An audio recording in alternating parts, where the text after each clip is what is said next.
നമ്മുടെ ശ്രീമതി KS ചിത്രയെ ആ കണക്കറ്റ് വേദനിപ്പിച്ച ഒരു വിഷയത്തെ കൂടി ഇതിന്റെ കൂടെ പറയുകയാണ്. യെസ് കാരണം നമ്മളെല്ലാം ചെറുപ്പം മുതൽ കേൾക്കുകയും നമ്മൾ ആസ്വദിക്കുകയും ചെയ്യുന്ന അത്രയും സുന്ദരമായ ശാരീരമുള്ള ഒരു മഹതിയെ ഒരിക്കലും ഒരു മതത്തെയും വേദനിപ്പിക്കാതെ തന്റെ കർത്തവ്യം ചെയ്ത് മുന്നോട്ട് പോകുന്ന ഒരു സ്ത്രീയെ പോലും വെറുതെ വിടാതെ വളഞ്ഞിട്ട് ആക്രമിക്കാൻ കാണിക്കുന്ന ആ ഒരു മനസ്സുണ്ടല്ലോ, അത് സത്യം പറഞ്ഞ എന്തിന്റെ ദേഷ്യമാണ് തീർക്കുന്നത് വെച്ചാൽ, ഒരു സെലിബ്രിറ്റി പോലും ഈ പറഞ്ഞ പോലെ സനാതന ധർമ്മത്തിന് അനുകൂലമായിട്ട് പുറത്തു വന്നിട്ട് ഈ വിജയം ആഘോഷിക്കരുത് എന്നുള്ള ഫത്വയാണ്. എന്ന് വെച്ചാൽ രഹസ്യമായൊരു ഫത്വയാണത്. ആ ഒരു സെലിബ്രിറ്റി പോലും, ഇപ്പൊ തന്നെ നമ്മുടെ പിന്നെ സൂപ്പർ സ്റ്റാറിന് ക്ഷണം കിട്ടി, അദ്ദേഹം പോയില്ല, പല കാരണങ്ങളുണ്ടാവാം.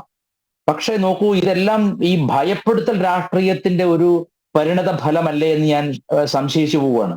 കാരണം ഒരാൾ പോലും നാളുകളിൽ ഈ രാമജന്മഭൂമി പ്രക്ഷോഭത്തെ ശ്ലാഘിക്കുകയോ അല്ലെങ്കിൽ അതിൽ പങ്കെടുക്കുകയോ അതിനെ ശ്ലാഘിച്ച് പോസ്റ്റ് ഇടുകയോ ചിത്ര ചേച്ചി എന്താണ് പറഞ്ഞത്? അവർ പറഞ്ഞത്, നിങ്ങൾ രാമജന്മഭൂമിയുടെ രാമക്ഷേത്രത്തിന്റെ ആ പ്രതിഷ്ഠാ സമയത്ത് രാമമന്ത്രം ജപിക്കണം, സന്ധ്യാകാലത്ത് 5 തിരിയിട്ട വിളക്ക് തെളിക്കണം. ഇത്രയും പറഞ്ഞത് ഭൂലോക പ്രശ്നമായി ബിൻലാദനോട് പോലും ഇല്ലാത്ത വൈരാഗ്യവും വിദ്വേഷവുമാണ് ഇവിടുത്തെ കമ്മ്യൂണിസ്റ്റുകളും SDPIക്കാരും തുടങ്ങിയിട്ടുള്ള ആളുകൾ ഇവിടെ അഴിച്ചുവിട്ടത്. നോക്കേണ്ടത്, മനസ്സിലാക്കേണ്ടത്, നാളുകളിൽ ആരും തന്നെയും ഒരു തരത്തിലും സനാതന ധർമ്മത്തിന് വൈദേശിക ശക്തികൾക്ക് മേലുള്ള വിജയത്തെ ആഘോഷിക്കരുത്.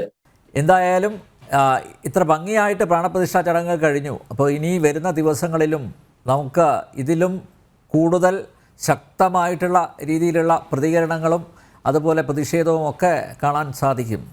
കേരളത്തിൽ മാത്രം കണ്ടുവരുന്ന പ്രതിഭാസം അല്ല. ഇപ്പൊ ഇവർ പറയുന്ന ഒരു പ്രധാനപ്പെട്ട കാര്യം പറഞ്ഞിട്ട് അവസാനിപ്പിക്കാം. ഇവർ പറയുന്നത് പള്ളിപ്പറമ്പിൽ രാമൻ എന്നാണ്. അതെ അതെ, അതായത് പള്ളിയുടെ പറമ്പിൽ, ഈ പള്ളിപ്പറമ്പ് എന്ന് പറഞ്ഞാൽ റിലീജിയസ് സെന്റിമെന്റ്സ് ചോദ്യം ചെയ്യല്ല.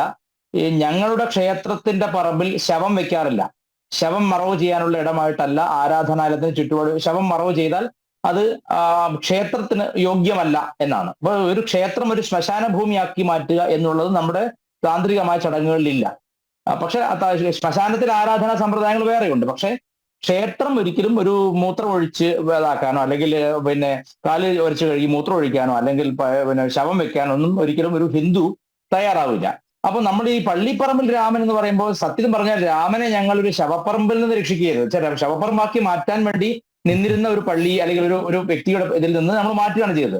പിന്നെ പള്ളിപ്പറമ്പിലാണ് രാമനെങ്കിൽ ഭാരതത്തിലെ ഏതെങ്കിലും ഒരു മുസ്ലിം പള്ളി അവരുടെ സ്വന്തം പറമ്പിലാണോ ഉള്ളത്, അതോ അവർ ഏതെങ്കിലും ഹിന്ദു രാജാക്കന്മാർ കൊടുത്ത സ്ഥലത്താണോ പള്ളി വെച്ചിട്ടുള്ളത് എന്ന് വ്യക്തമാക്കണം. ചേരമാൻ പെരുമാൾ പള്ളി മുതൽ ഞാനിപ്പോ ചോദിക്കുന്നത്, അങ്ങനെ ഇങ്ങനെ ഉപദ്രവിച്ചു കഴിഞ്ഞാൽ, ഇങ്ങനെ കോടതി വിധിയിലൂടെ 500 വർഷത്തോളം കാത്തിരുന്ന് ക്ഷമയോടുകൂടി നേടിയെടുത്തൊരു വിധി മുസ്ലിം പള്ളിക്കും സ്ഥലം കൊടുത്തിട്ടുണ്ട്, ഹിന്ദു ക്ഷേത്രത്തിനും കൊടുത്തിട്ടുണ്ട്. സുപ്രീം കോടതിക്ക് അപ്പുറത്ത് ഒരു ആശ്രയവും ഹിന്ദുക്കൾക്കില്ല. അത്രയും പരമമായ സുപ്രീം കോടതിയിൽ നിന്ന് കിട്ടിയ വിധി സമ്പാദിച്ച ശേഷം നിയമപരമായി അനുവദിച്ചു കിട്ടിയ സ്ഥലത്തല്ലേ ഹിന്ദുക്കൾ ക്ഷേത്രം പണിതിരിക്കുന്നത്? അപ്പോ ഇതിലും പറയുന്നത്, ഇവിടുത്തെ ജിഹാദികൾ പറയുന്നത് പള്ളിപ്പറമ്പിൽ രാമൻ എന്നറിയപ്പെടുന്നതാണ്. ഒരു വിഷമവുമില്ല, പള്ളിപ്പറമ്പിലും രാമൻ ഉണ്ട് എന്ന് വിശ്വസിക്കുന്നവരാണ് ഞങ്ങൾ. പള്ളിപ്പറമ്പിലും ഉണ്ട് രാമൻ. അപ്പൊ അതുകൊണ്ട് ഞങ്ങൾക്ക് അങ്ങനത്തെ ഒരു വിഷമവുമില്ല. പള്ളിപ്പറമ്പിലും പള്ളിക്കൂടത്തിലും എല്ലായിടത്തും ഞങ്ങളുടെ രാമനുണ്ട്, രാമലല്ലയുണ്ട്. ഭാരതത്തിന്റെ ഓരോ തരി മണലിലും ഓരോ തരി മണ്ണിലും രാമശബ്ദം, രാമനാമം ഉണ്ട് എന്ന് വിശ്വസിക്കുന്നവരാണ്. പക്ഷേ അയോധ്യ എന്ന് പറയുന്നത് അഭിമാന പ്രശ്നമാണ്. രാമൻ ജനിച്ച സ്ഥലമാണ്. വാൽമീകിയ രാമായണത്തിൽ സരയൂ നദിക്കരയിലുള്ള അയോധ്യയെ പറ്റിയാണ് പറയുന്നത്. അതൊന്നല്ലേ ഉള്ളൂ ഭൂമിയിൽ. ആ സ്ഥലം ഞങ്ങൾ എത്ര അധ്വാനിച്ചിട്ടാണെങ്കിലും എത്ര പഴി കേട്ടിട്ടാണെങ്കിലും നേടിയെടുക്കുമെന്ന് പണ്ടേ പറഞ്ഞതാണ്. അത് നേടിയെടുത്തിട്ടുണ്ട്. അത് മാത്രമല്ല ഞങ്ങൾ പറഞ്ഞത്, കാശിയും മധുരയും പറഞ്ഞിരുന്നു. തീർച്ചയായിട്ടും ഇപ്പൊ നിങ്ങൾക്ക് കാലൊരച്ച് കഴുകാനുള്ളതല്ല ശിവലിംഗം എന്ന് നിങ്ങൾ വരും ഭാവിയിൽ ഉടനെ തന്നെ മനസ്സിലാക്കും.